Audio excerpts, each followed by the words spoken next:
Hello everyone, আসসালামু আলাইকুম সবাইকে। সবাই কেমন আছেন? আশা করি ভালো আছেন। আল্লাহর রহমতে আমরাও ভালো আছি। আলহামদুলিল্লাহ, আলহামদুলিল্লাহ। তো অনেক সকাল, সকাল উঠে গিয়েছি। একটা কাজ আছে। হাসব্যান্ড ওয়াইফ দুজনই বের হয়ে যাব। আর বাহিরেই নাস্তা করব। ওই প্ল্যান করেই বের হয়েছি। আর আমার যেহেতু আসতে দেরি হবে, আমার আম্মুকে ফোন করে দিয়েছি যে আম্মু এসে আজকে আমার বাচ্চাটাকে টেক কেয়ার করবে। আর যেহেতু আমার বাচ্চাদের স্কুল খোলা, যার কারণে স্কুলটা যেন মিস না হয়, সে কারণে আম্মুকে বলা। আর না হলে তো আমার বাচ্চারা মানে আমার দুই ছেলে মেয়েকে রাখতে পারে।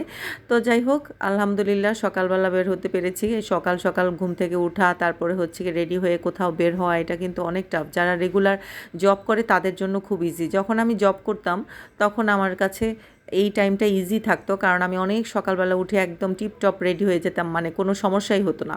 তো যাই হোক, আমরা বের হয়ে একটা রিক্সা নিলাম। আর আমরা আজকে পুরান ঢাকার দিকে গিয়ে নাস্তা করব। ওখানে একটা কাজ আছে আমাদের। ওই কাজটা শেষ করে তারপরে হচ্ছে গিয়ে আমার হাজব্যান্ডের চশমাটা হঠাৎ করে রাস্তার মধ্যেই মানে ভেঙে গিয়েছে। যেহেতু অনেক সব কিছুরই আসলে একটা টেম্পার আছে। টেম্পার যখন নষ্ট মানে শেষ হয়ে যায়, জিনিস কিন্তু নষ্ট হবেই। তো চশমাটা নষ্ট হয়ে গিয়েছে, মানে ভেঙেই গেছে, পরার মতো না। তো ওই টাইমে আমি চিন্তা করলাম যে আমরা আজকে চশমাটা অর্ডার দিয়ে আসবো, তাহলে আমার হাজব্যান্ড গিয়ে নিয়ে আসতে পারবে। আর যেহেতু কালকে ফ্রাইডেতে হচ্ছে গিয়ে মানে সে আনতে পারবে, তার কোনো সমস্যা হবে না। তো আমরা নাস্তা করে নিচ্ছিলাম। এখানে হচ্ছে গিয়ে ডাল আর হচ্ছে গিয়ে রুটি, আর মানে রুটি মানে হচ্ছে পরোটা, তেল কম দিয়ে পরোটা। আর আমার হাজব্যান্ড খাচ্ছে হচ্ছে গিয়ে সবজি ভাজি। তো যাই হোক, আমরা হচ্ছে গিয়ে আমাদের কাজ শেষ হয়ে গিয়েছে। তো এই ঘোড়াটাকে ভিডিও করলাম, আমার কাছে খুব ভালো লাগছিল দেখে। তো আমরা আবার আমাদের গন্তব্যস্থানে চলে এসেছি, মানে উত্তরাতে চলে এসেছি পুরান ঢাকা থেকে।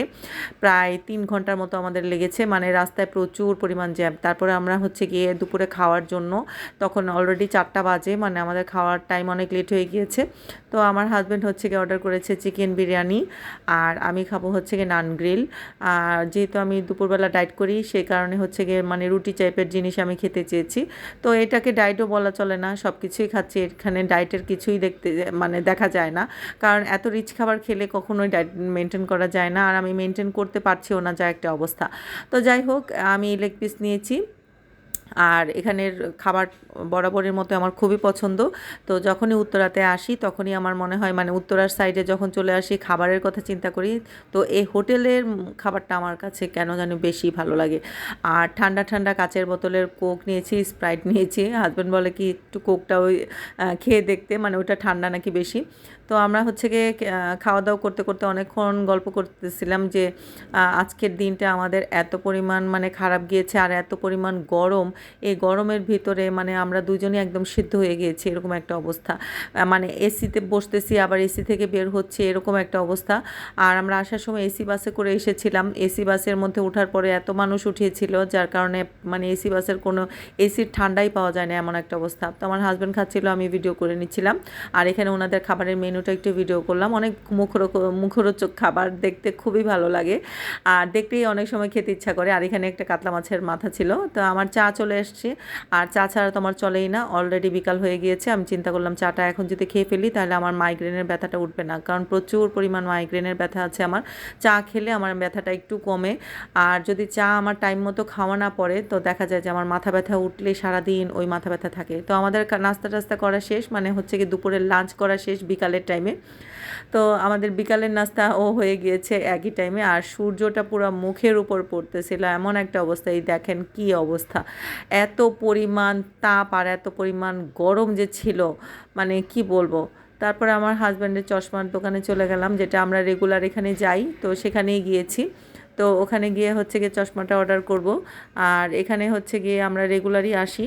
আর এখানে আসার একটাই উদ্দেশ্য হচ্ছে, এখানে যে ভাইয়াটা আছে সে আমাদেরকে মানে খুবই সম্মান করে। আর যে কোনো কিছু কেনার ক্ষেত্রে সে আমাদেরকে ভালো সাজেশন দেয়। তো ওনাকে আমরা সবসময় প্রেফার করি। ওনার কাছ থেকে আমার দুই ছেলের চশমা, তারপর হচ্ছে আমার হাজব্যান্ডের চশমার গ্লাস, সব কিছুই ওনার থেকে আমরা নিয়েছি। শুধু আমার গ্লাসটা নেওয়া হয়নি ওনার থেকে।